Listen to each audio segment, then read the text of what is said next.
Hello, my name is Sarah Sanders, and today I will be discussing moderate to vigorous physical activity and its effects on adolescent mental and emotional health. So, what exactly is MVPA? Moderate to vigorous physical activity is the term used to describe when a person is participating in significant activity. This can be anything from jogging to sprinting to lifting weights to playing a team sport. It really can be anything that involves moderate to vigorous movement. The U.S. Department for Health and Human Services recommends that children need at least 60 minutes of moderate to vigorous physical activity per day, which also can correlate to 12,000 steps for girls and 15,000 steps for boys. MVPA is currently measured in METs. It basically means it's a metabolic equivalent of a task. So 1 MET is the equivalent of someone at rest, while MET reading should be greater than or equal to 3 METs. But some argue it should be as high as 4 to 5 METs. To basically get the equivalent of 3 METs, you'd need to be jogging at a good pace for about 50% of your time during your 60 minutes of physical activity. So, how does increasing NVPA impact adolescents' mental and emotional health?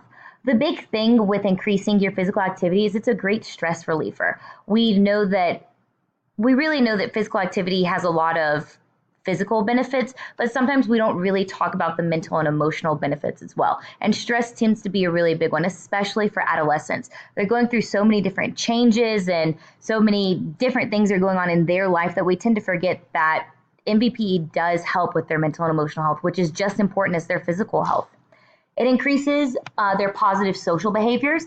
These behaviors include anything from teamwork, responsibility, honesty, ownership of their actions and the ownership of those around them, and their overall friendly dispositions. It basically helps to create a more well-rounded individual. In 2016, research from the CDC showed that in total, 18.5% of youths aged from 2 to 19 years old were classified as obese, and those rates just keep getting higher. Childhood obesity has been directly linked with depression that carries on through adolescence into adulthood. We know that as people become more depressed as they get older, they're more likely to turn to things like drugs and negative behaviors. So stopping that now or helping prevent it now is something that is super important. People who are obese are also 25 more likely to develop other psychological problems, which can include, like I said, depression, suicidal thoughts and tendencies, decreased self-esteem, decreased self-image, and decreased self-concept. It really impacts students on how they feel, and people don't seem to realize that this really is just as important as their overall physical health. And just because you can't see something doesn't mean that it's not there and it's not important. So really increasing this MVPA is something that is going to impact them for the positive in so many different ways.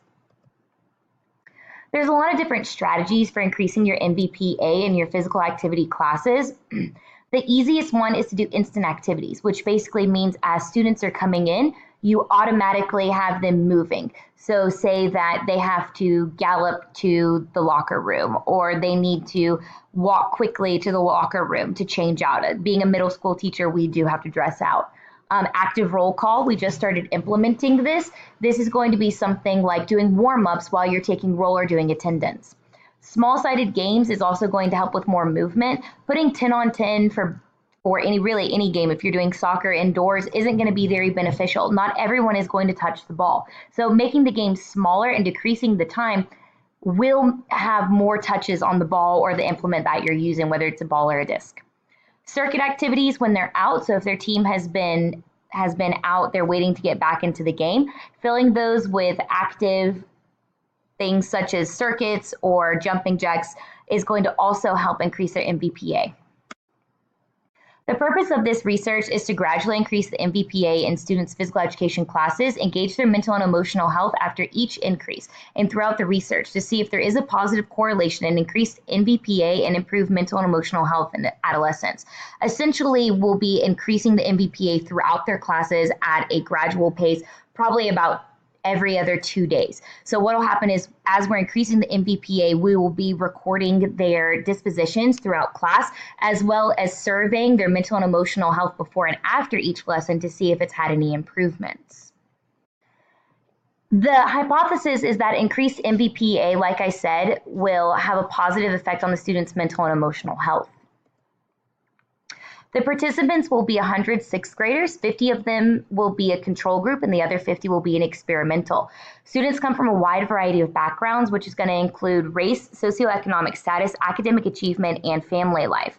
Making sure that we have a wide variety of students to use for the participants in the experimental and the control group is going to be something that's really going to show impact. If we use the same group of students, it'd be very hard to tell if it really was impacting all students. So making sure we have students from each of these different categories is a must. Data collection will be done, like I said, through a background survey of mental and emotional health to start, and we will also be giving them these surveys throughout the research.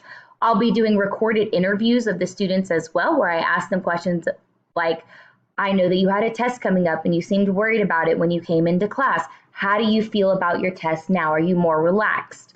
And we'll also be recording the class to look at their actual dispositions. This will be things like teamwork and passing the ball, getting touches on the ball, so we can really see if their MVPA has increased and how it's affected their disposition and overall mental and emotional health. Data will be analyzed through both paper and computer. At the end of the 2 months, all the data will be compiled to show the correlation between increased MVPA and mental and emotional health in students. I intend to use any and all services available at my school and the people around me really to help me analyze the data as best as I can. And that is it. If you have any questions, please let me know.